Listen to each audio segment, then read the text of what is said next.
You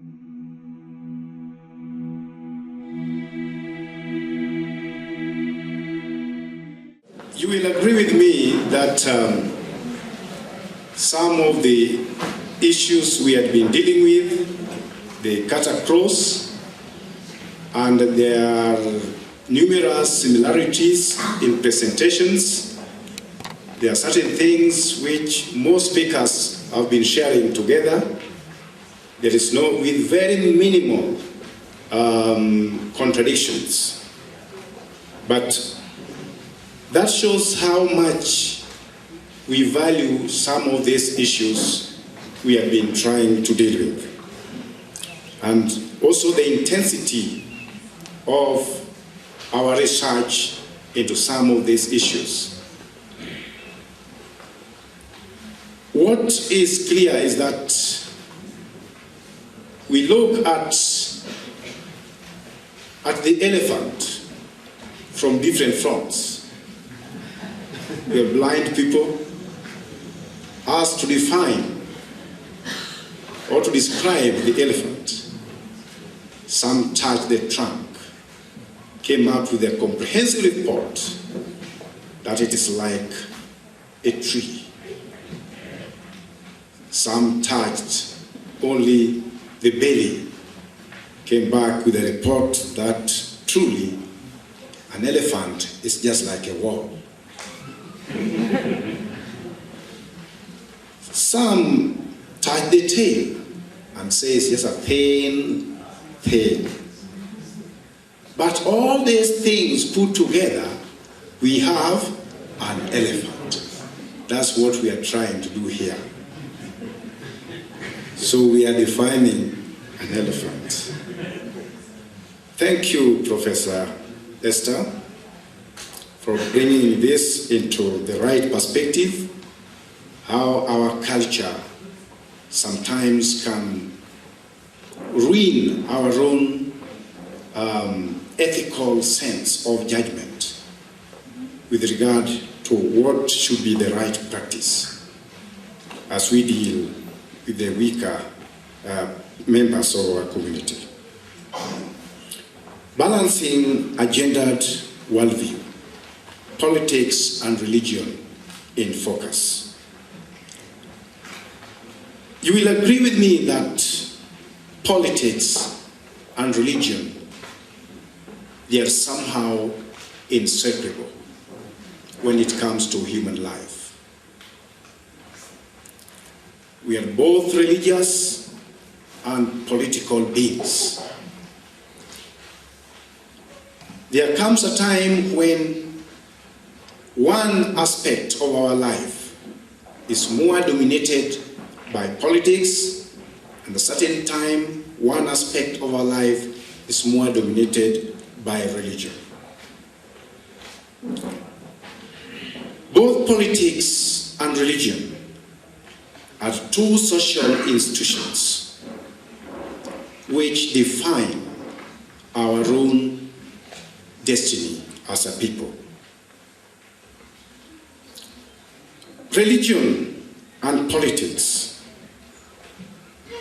they tend to create for us certain aspects or beliefs and practices that will give us the sense of worth, the sense of belonging, the sense of identity that will be distinct from other communities as well. These institutions, as we know it today, they can be institutionalized to a point that we cannot get out of them. They can be liberalized to the extent that we can find a space to move on in a different direction. Religion defined as people's beliefs and options concerning the existence, the nature, and worship of deities or deities, and divine involvement in the universe and human life. Inasmuch as we would like to create a demarcation between these two strands of social institutions, we cannot forget the bonding relationship between them. But at the same time, we cannot forget to highlight the fact that at certain points, they become sources of tension in our society.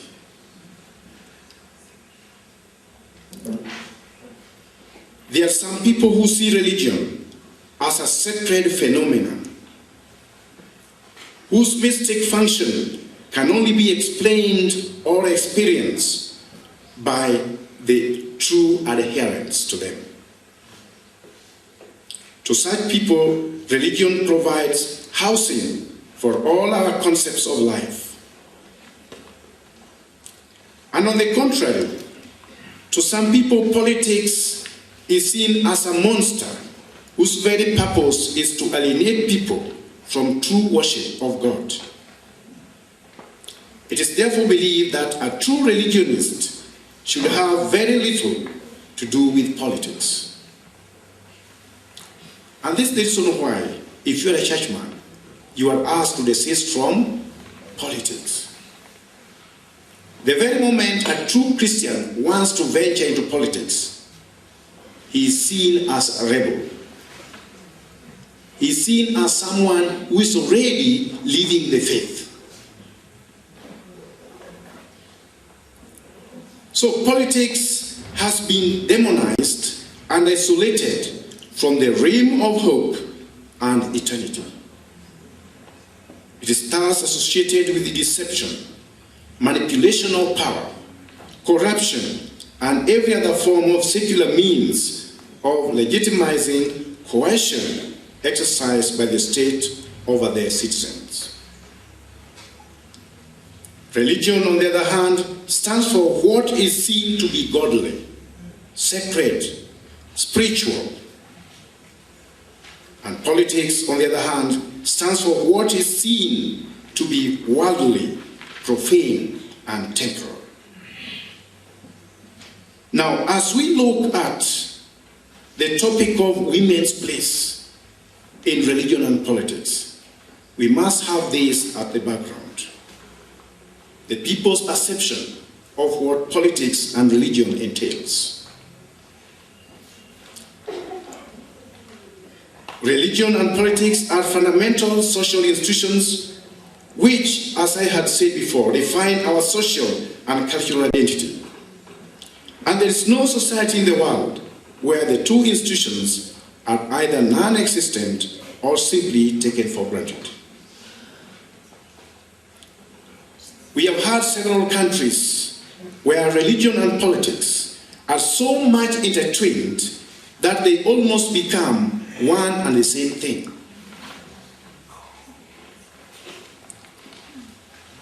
There has been a paradigm shift in both the world, politics, and local situations.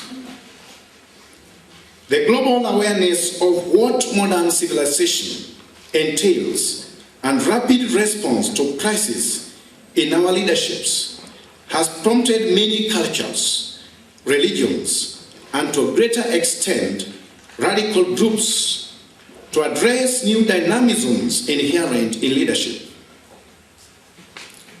The new dynamisms address the new role of women in management and leadership of our institutions, including our country's leadership.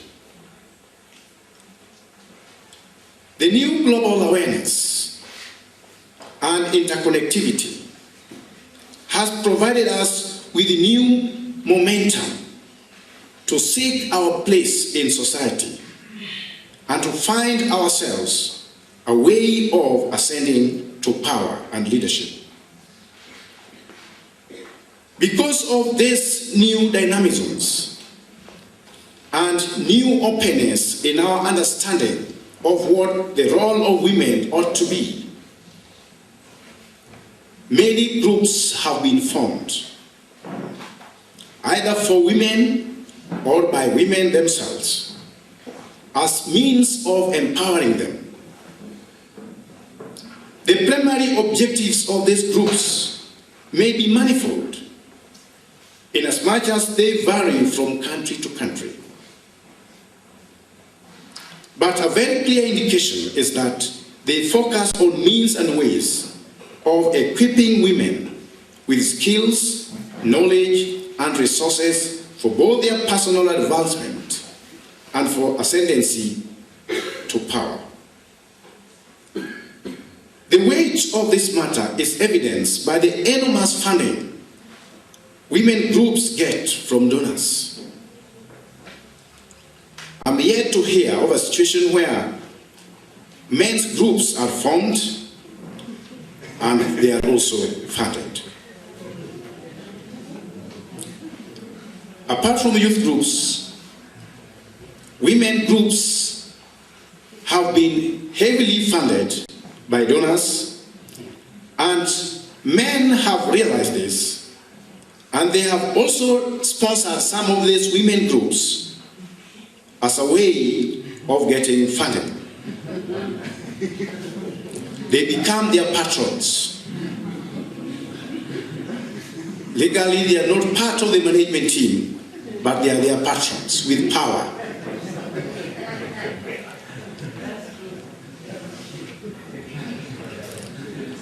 Another problem is that most of these women groups or civil groups have been formed by women with urban orientation. They advocate for women's rights. They have the skills to write proposals, and they receive fundings on behalf of the poor women in the village. By the end of the day, they earn their pay. And by the end of the day, the woman in the village remains where they are. So there is that injustice also amongst the women folk themselves. Whereas those who are enlightened, the Esther's caliber, who are up here, will receive funds on their behalf. And these funds, they never trickle down. The clarion call to women in Africa, and by extension to those in countries where religious inclination is dominant, is to embolden their resolve for acquisition of leadership.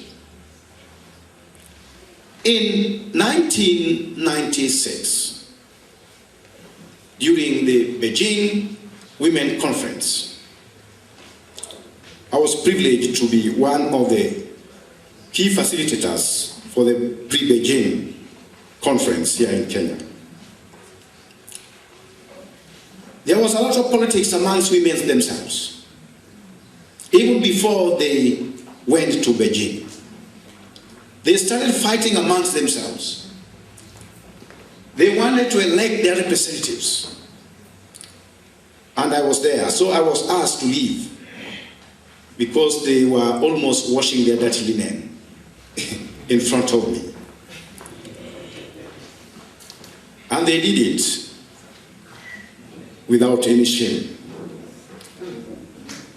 The idea here is, as we are bound by moral obligation to lift the standard of that woman who is subjected to abuses at the local level, how much do we invest in that process? Is it a matter of talking only? How do we sponsor or how do we facilitate their coming up? That remains a big challenge. Another thing I want to talk about is what I will refer in this paper as cultural mannerisms.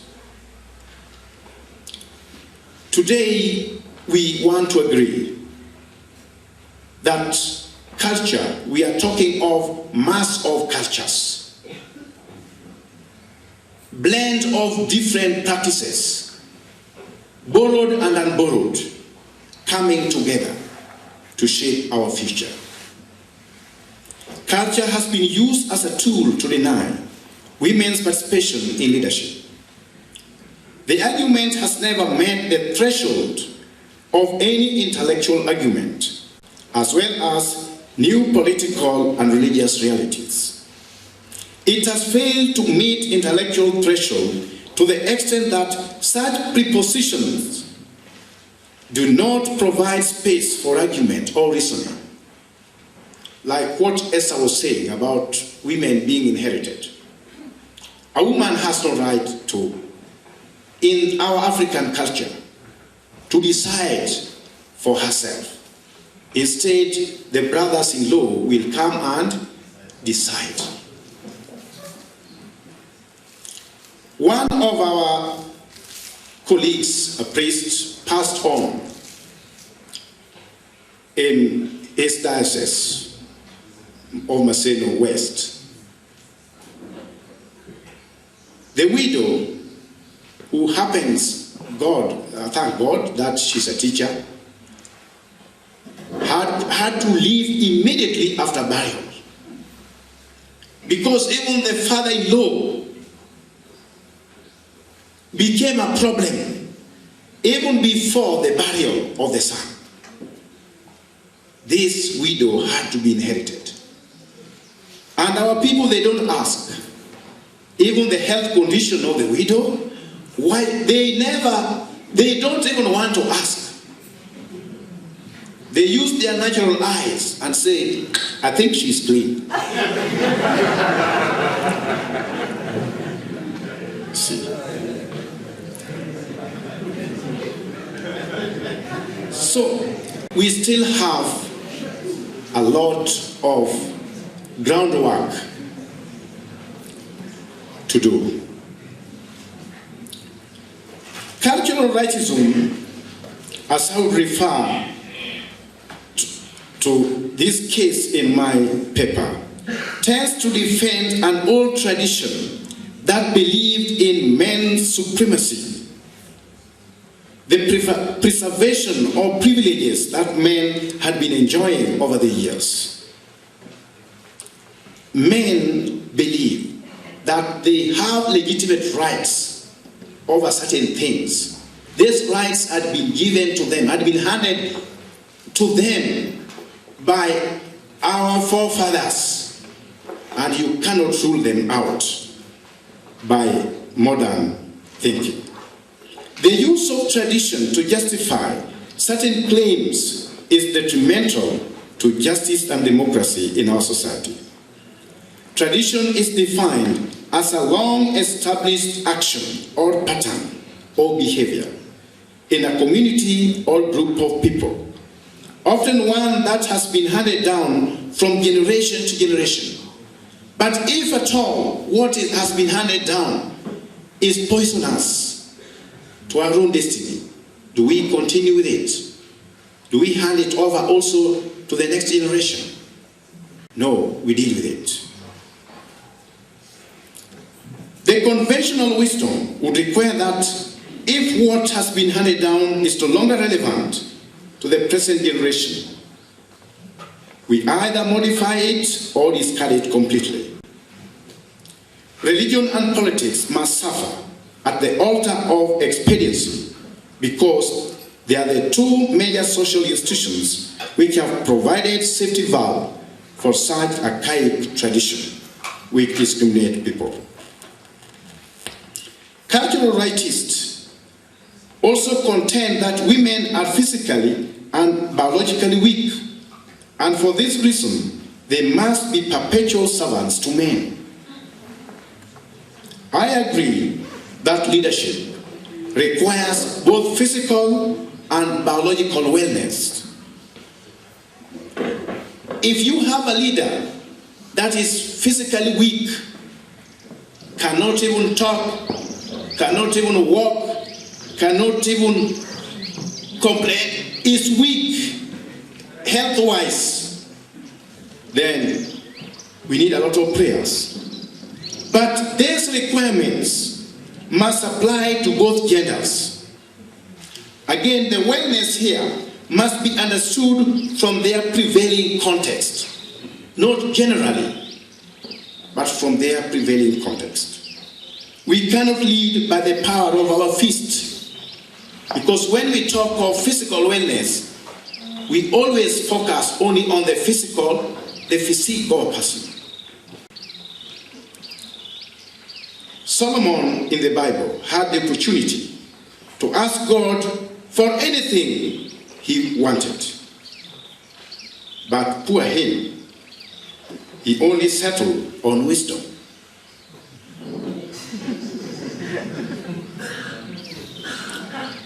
A young man today, if he's given that opportunity, I think would ask for real things, isn't it? Big things. The most beautiful woman you can get. Power, wealth, prestige. So that when you are walking, you are noticed very fast. People don't have to struggle. Who could this Kodia be? Because when you walk, people really know that must be the one. That's what people of today would go for. Being distinguishable. But because he asked for wisdom, and God looked at him and said, this person is already wise. He was wise even before he was given the wisdom.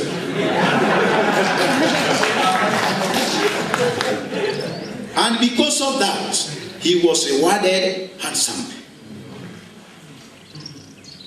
All riches and glory, and all everything and splendor became his. We cannot determine leadership only from the perspective of our physical fitness, or being rhetorical, or being just too vocal, or being too radical. There is one woman I love, though she passed on, Professor Wangari Maathai. This was a woman who distinguished herself amongst the rest to fight Moi's government to the very end. At a time when Kenya was a dictatorship, she fought against the construction of a multi-billion complex building in Nairobi because of environmental concern, until she was abused by men. Men in power call her all the names, a divorcee.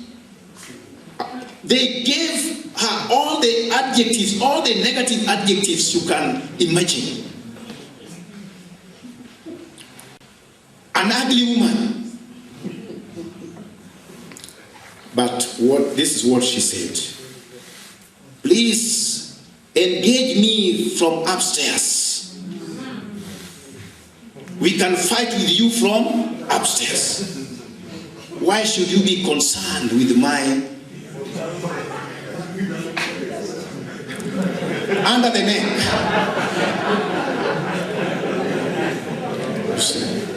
Stop hitting me from below the neck. Come up so that we fight from here. Highly intellectual argument. So leadership has been viewed from two concepts: the mythical leader and the functional leader. The mystical leader is seen as a symbol and a symbol of someone who is tall, handsome, forceful, fluent speech, and possesses all the natural qualities of what we call a leader. But the point is that the natural leader is a myth and does not really exist. The functional leader is chosen because of his or her dynamic value to a given group, at a given time. There comes a time in my culture, in my Luo culture, when there was a crucial issue which required some decision making, and because the elders would come together and they failed to reach a consensus or to fail to reach a breakthrough, there are some women who are very wise, very intelligent. They would call them secretly. Hey, Jane, just come a bit. We have this problem as elders. Tell us, what can we do? Then Jane will give her views. Now go. After Jane giving her views, then she will be asked to leave now. Then later, men will say, I think that's a good idea. Mary will never feature as a stakeholder in that good idea. It is men taking the credit.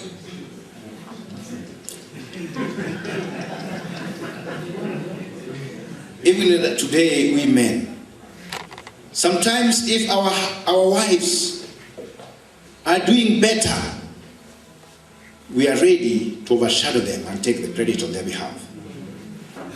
You know, this building you're saying, it cost me a lot of money.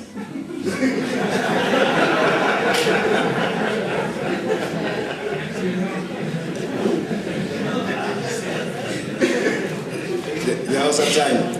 I have to be honest with you. I want to tell you one top secret, but don't share it with anybody. Are we together? It's for your own consumption, okay?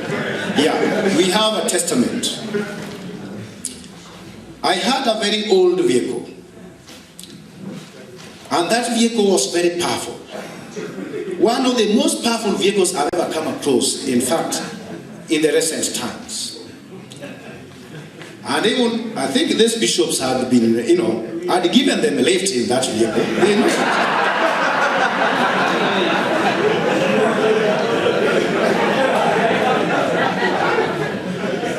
I think my former students who are here, they have known it. And they even know the registration number. KDL. It was yellow in color. KDL.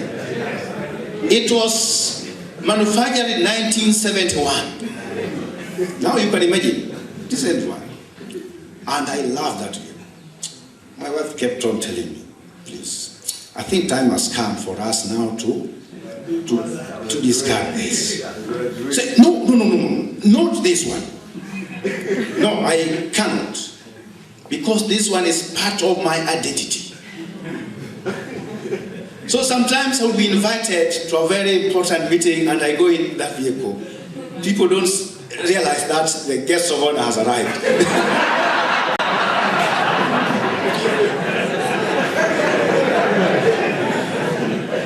They are still waiting for a Prado to come here. Then one day, when I came back, I found a new Toyota in the compound. We have a visitor. It was my wife who bought that vehicle. Say, here is the vehicle now. I say, my God, what is this? What does it mean? You mean you? Yes, I've been saving for it, for you. We can now sell this because maintaining different vehicles could be expensive. Now I say, when my friends meet me, oh, I bought this one, in fact.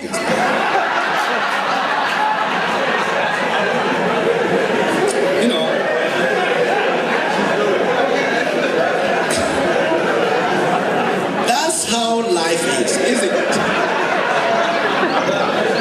You do the needful and we take the credit.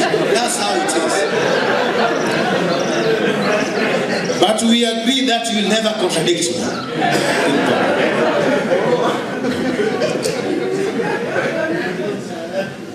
There are 5 approaches to leadership which I intend to mention in brief. Oh, I'm told I have 15 more minutes. That's too much. The leader is the central person. And as a central person, he or she is the focus of attention. Being central in this respect is not the exclusive right of men. Anyone with a desired quality and competence can as well be at the center. The leader can achieve the group's goal. The ability to help the people achieve their goal is not a question of gender, but a question of capability, determination, and full knowledge of where the group desires to go. Women have proved that they can take us where we want to go. The leader is the people's choice.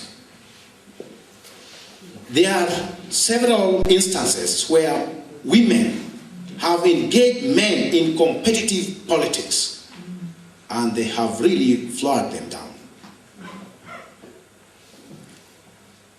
We have had women evangelists, and to be honest, where I come from, in our diocese, and may I say in all the dioceses within our region, Anglican diocese in our region, women evangelists are more than men evangelists. That shows you, and local congregations are always led by the lay leaders. And who are these lay leaders? They are women. So, successful leadership in the church must be attributed to women's leadership. The leader is one who can influence a group of people. We have had women who can influence the decision-making processes. They can lead even from behind. You think that is the man ruling, and it's not the man. And people know it's the wife who is actually ruling. The leader is one who possesses leadership behavior, someone who is morally and ethically sound.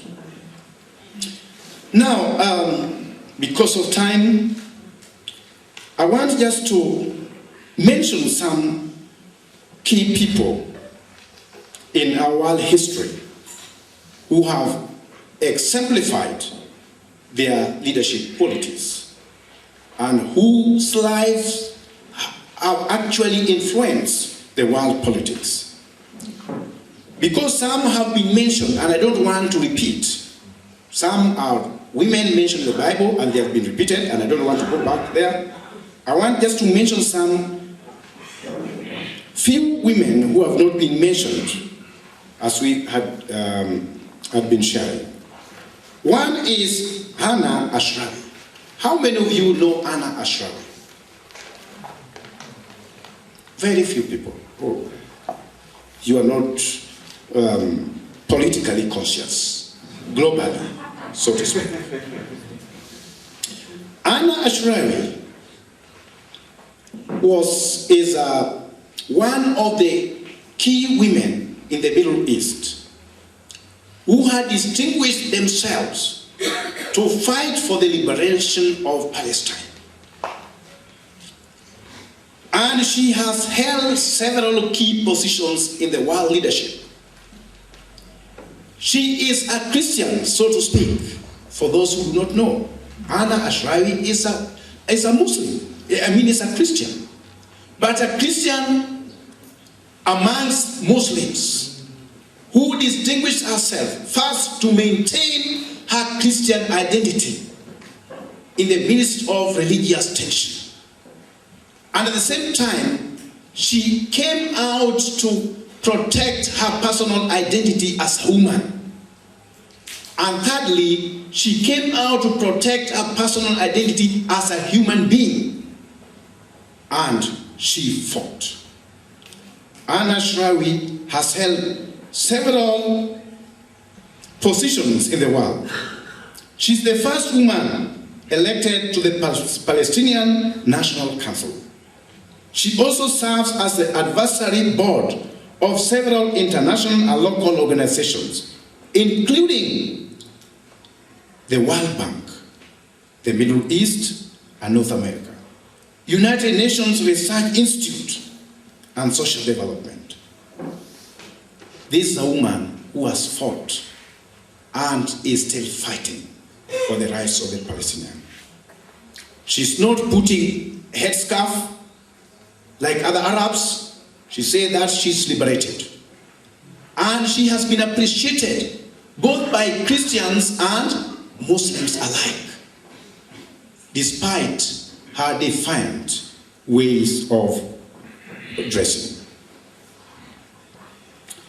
The other woman I want us also to look at, whose life has influenced even our own ways of looking at things globally, is one woman who was brought up from a very humble background, Mother Teresa.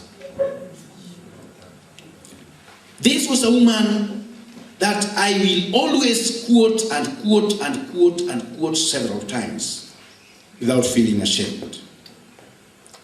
This is a woman who did not rule even a small village, but her influence, her love for the needy and devotion to duty has continued to reign in the hearts of many, surpassing all racial and religious barriers.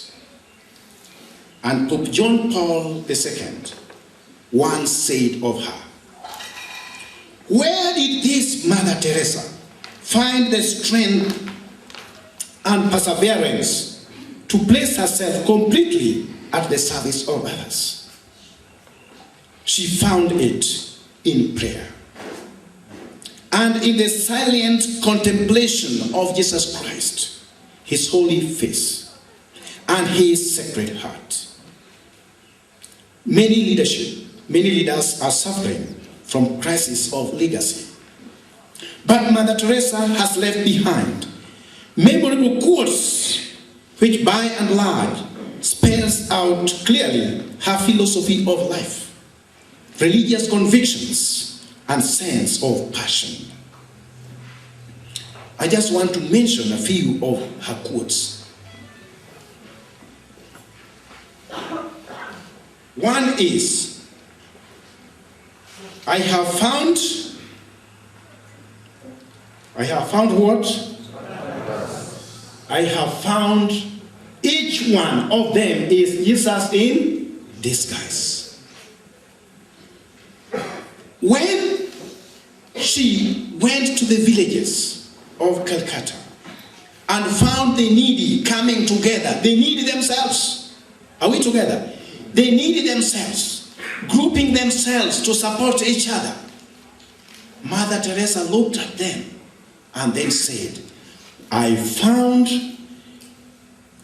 each of them is Jesus in disguise. Can we be a Jesus to each other? That's the question. Another thing is, I have found the paradox that if you love until it hurts, there can be no more hurt. Love until it hurts, there can be nothing more than that.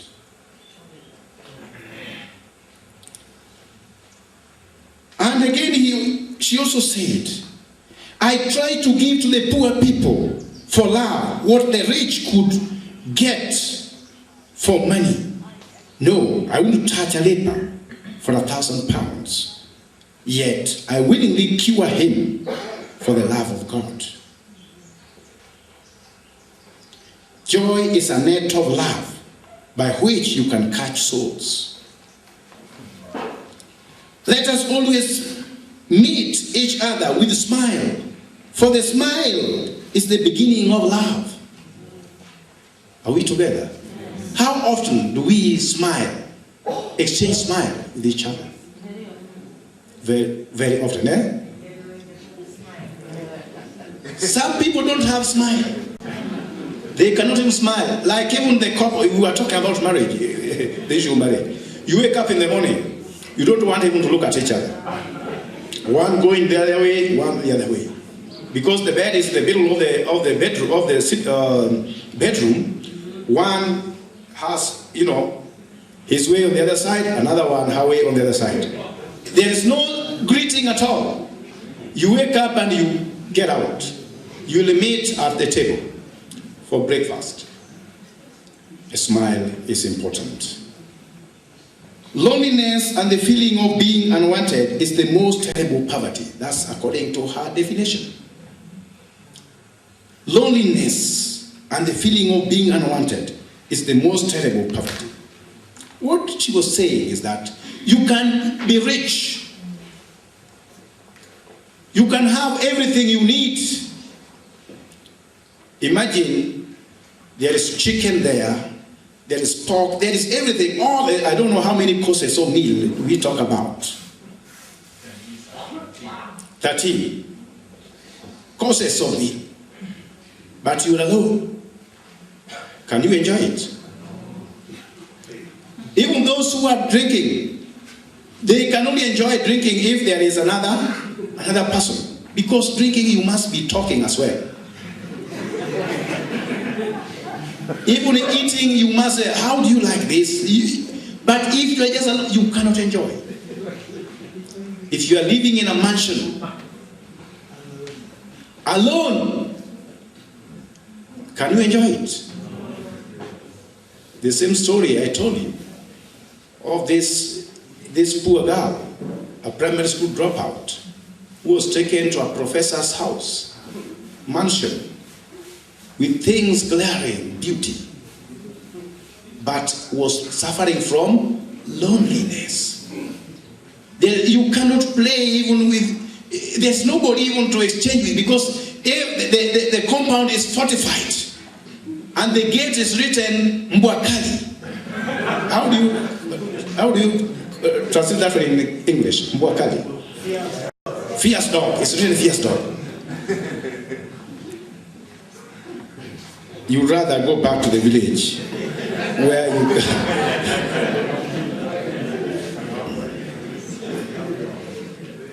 Now, as I conclude, because of time, I just want us to look at the 4 C's for effective leadership, which are manifesting clear even in women. One, we call them the 4 C's for effective leadership. One is character. Your character must reflect what you stand for as a leader. Are we together? Yes. Another one is conviction. People with strong conviction make good leaders. You must be persuaded that what you stand for is what is right, and you must maintain that it is right. One thing with the Bishop Johannes is that he is a man of strong conviction. Once he believes in something, I guarantee you, it's difficult to change. It's difficult.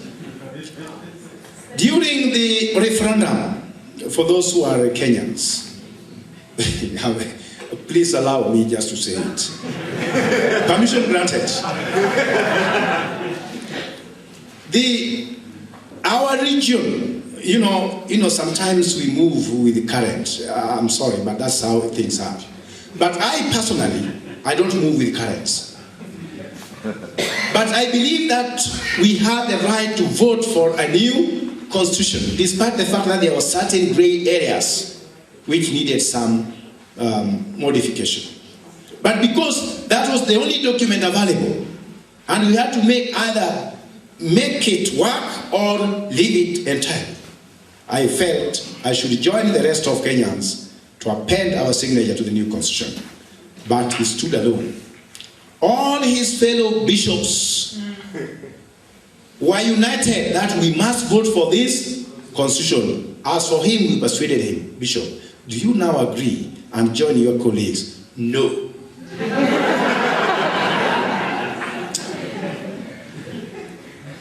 There was a time I was asked, they told me, please go, I think he is your friend. I said, hey, you think so? You just go and try. Then I didn't want to attack it directly, But I went round, thinking that he will buy my idea. David, what are you trying to say? If what you want to say is that I should append myself, my answer is still no. But since that time, even the same politicians who are also advising us to vote for it, they are the same ones who are now manipulating the same constitution. Now they don't believe in it. Some of them, it's very good. Some of them, but the thing is that some of them who do not believe in it, they are holding critical positions in government. That's the seriousness of it. Conviction. The third thing, women also have great conviction, isn't it? A woman, one thing I love about a woman, once a woman loves a man, I guarantee you it's a 100% love. That thing I know. When my wife tells me, Daddy, I love you, I know that actually.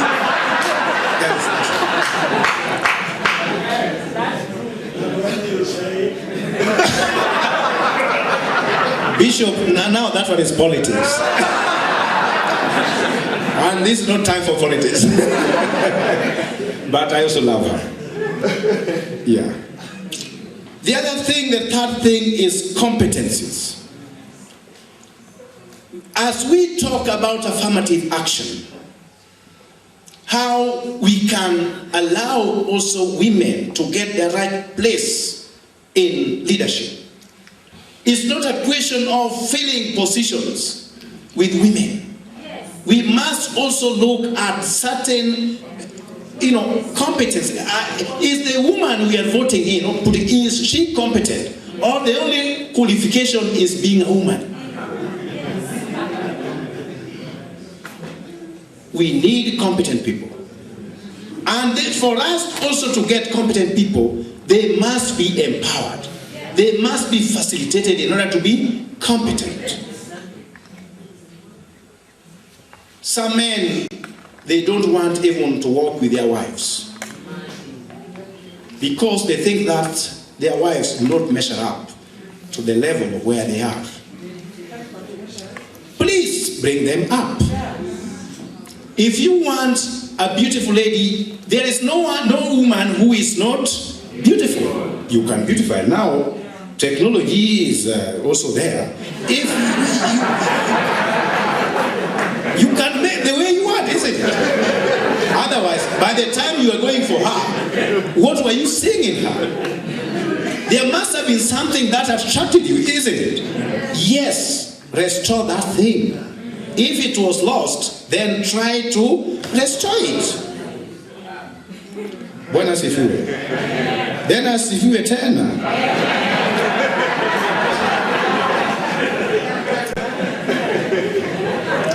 Yeah.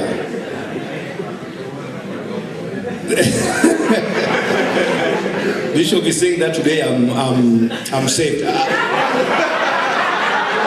In fact, Bishop, I want to tell you, I have wonderful testimony that can fill this house.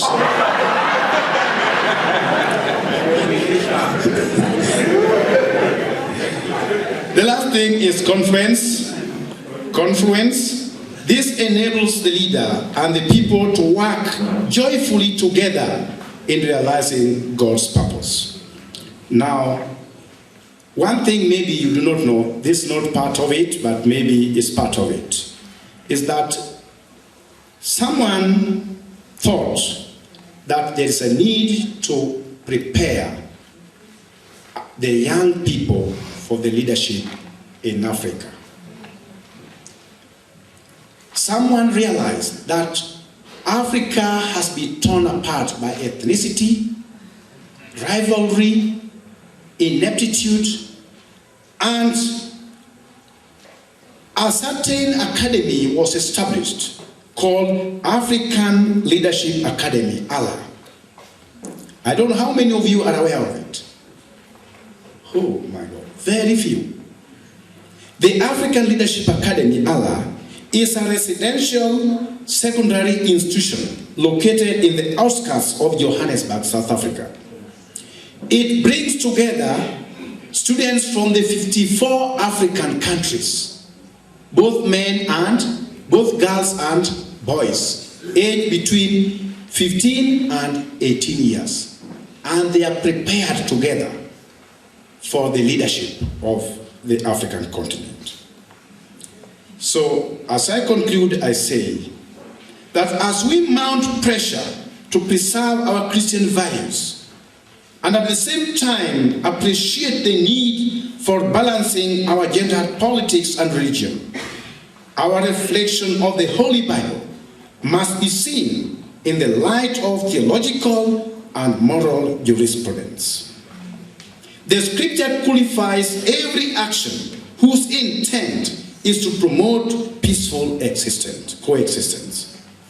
Our loyalty to God of the Bible must be truly and practically embedded in our concept of New World Order, not the one that President Bush talked about, but from our own interaction with the challenges of faith and their demands for action. Politics and religion must at every given time be allowed to be used as mere tools of trade, not the trade itself. The very moment we allow religion and politics to dictate how we worship God, how and when to dispense of justice, then we shall have missed our fundamental obligation. The obligation is to heal the wounds which have been caused by politics and religion by creating wedges between men and women. The two social institutions must be seen only as vehicles for promoting harmony, peace, equality, justice, and above all, the love of God. We must all rise to the occasion to champion the cause of justice in our society. We are all equal and deserving of His grace and mercy. Thank you.